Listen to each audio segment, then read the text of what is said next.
President Trump's name has appeared in the latest file drop in reference to flight records related to Epstein's private plane. There is also a disturbing letter, which is signed by J. Epstein. The letter was sent to convicted sex offender Larry Nassar in 2019, the same month that Epstein died by suicide.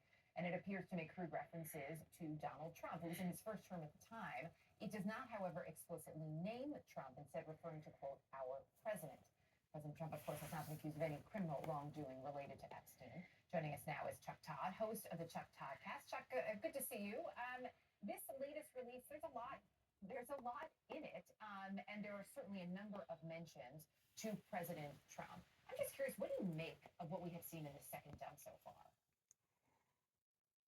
Well, look, in some ways, it all depends on what your expectations were for it, right? I mean, in this case, this is one of those stories where the more details don't really change the larger narrative, at least the larger narrative that I've always had from this story, which was a lot of wealthy and powerful people looked the other way because Jeffrey Epstein was wealthy and powerful.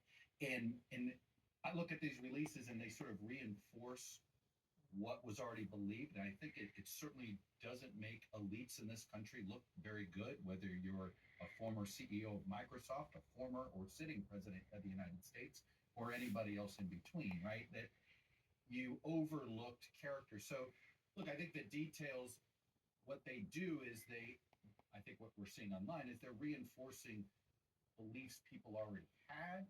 The question I have is, does this sort of change the way people have already thought about the character of Donald Trump, already thought about the character of Bill Clinton, right?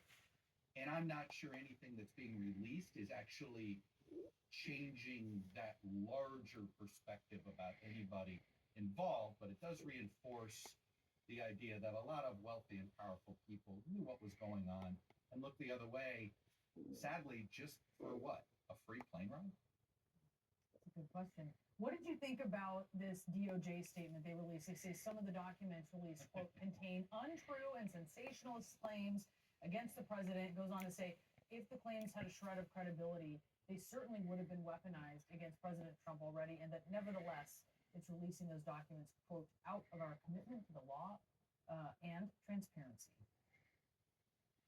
There's so many ways to unpack this statement, but think about the cynical nature of their belief about the idea that if there was something damaging in here, it would have been exploited already. I mean, is that how Todd Blanche and Pam Bondi think about use of the Justice Department information? This is what they believe the Biden folks would look at this, right? Think about how cynical you have to be, right? So they put that in there. Another aspect of it is it's the type of statement you would expect from a personal attorney of somebody involved who might say, hey, just because this stuff's in there doesn't mean it's true. Well, by the way, same thing could be said about Bill Clinton, same thing could be said about Alan Dershowitz, same thing could be said about Bill Gates. Why did this Justice Department only say it about Donald Trump? Is the president's personal attorney putting out these press releases? Oh, wait, the president's former personal attorney is a deputy attorney general. It certainly, I think it actually defeated the purpose of the statement, because I actually looked at that statement and said, oh, wow, there really must be some salacious stuff in here. Let's dig in. Right? In some ways, they put a neon sign saying, there's going to be some crazy stuff in here.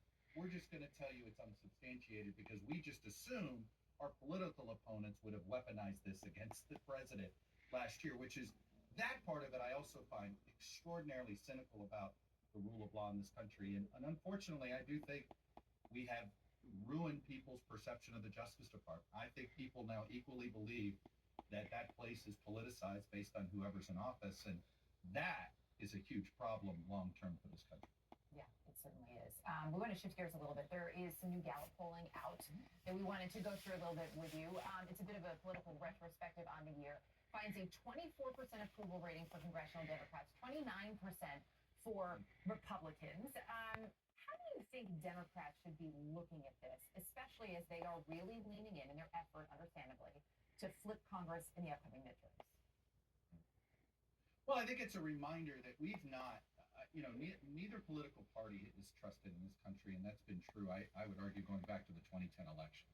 I would argue we've had 9 straight national elections where the sentiment among the swing voters in America, I'm not talking about the two partisan bases, but the swing voters that decide our very narrowly divided country, have all been essentially voting out a party, not necessarily voting in a party, right? Whether you can go back to the 2010 midterms, sort of anger about Obamacare, et cetera. We can go right down the line. I think those were elections that were about voting against rather than voting for. And I think the Democrats have to realize that their best case to win is to make it a referendum on Trump and the Republicans and the economy. Because if they try to make it about Democratic policies, they don't have credibility with the voters. They'll have more credibility making the case against than they will making the case for themselves. I think these numbers are less impactful to Democrats in 2026, but I do think these are a warning sign for the 2028 election season when there's no doubt Joe Biden did a ton of damage to the Democratic brand with his one term in president, and it has really set back the perception of the party. You've got progressives who don't like the direction of the party, who are going to end up voting enthusiastically in the midterms against Republicans, but it doesn't mean they like what the Democrats are doing. But you also have swing voters who don't necessarily trust some Democratic policies. So I think these numbers are real red flags more for 2028 than for 2026.